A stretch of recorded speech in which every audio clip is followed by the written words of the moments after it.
Парламентарното мнозинство мора да биде признаено, а председателот Иванов да ја преиспита одлуката. Стасаа пораки од Европската комисија и САД по вчерашната одлука на шефот на државата да не му го додели мандатот на Заев за составување на влада. Прв согласи еврокомесарот за проширување Јоханес Хан на Твитер, каде напиша: Сите лидери, вклучително и председателот, мора да го почитуваат исходот од неодамнешните избори. Во една демократија, парламентарното мнозинство мора да биде признаено, дури ако тоа не му се допаѓа некому.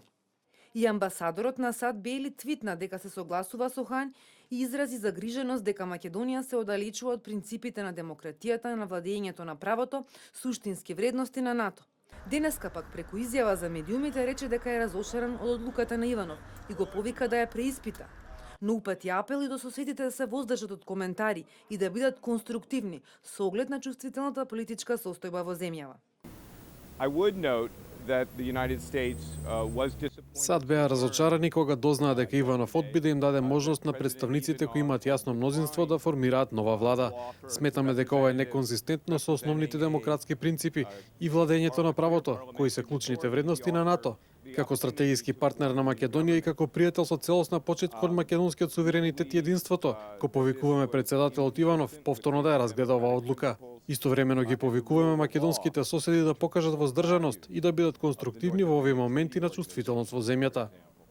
Европратеничката Маријана Петир, која е председател на групата на пријатели на Македонија во Европскиот парламент, порачува дека Република Македонија е независна и суверена држава и оти нејзиниот уставен интегритет треба да се почитува. На Македонија и треба политичка стабилност за да се продолжи со реформите. Ги повикувам главните политички актери во Македонија да се надминат разликите што ги разделуваат за доброто на сите граѓани на Македонија и заеднички да се најде решение за кризата.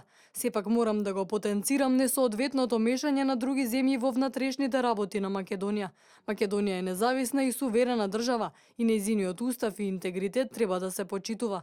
Реакција на Твитер и од генералниот секретар на ОПСЕ, Ламберто Занјер, кој напиша дека е загрижен за развојот на настаните во Скопје и смета дека резултатите од декемвриските избори се солидна основа да се формира влада која ќе им служи на интересите на сите граѓани, а дека владењето на правото мора да надвладе. Занјер потсетува дека следната недела ќе го посети Скопје и ќе има средби со политичари и со представници на граѓанскиот сектор.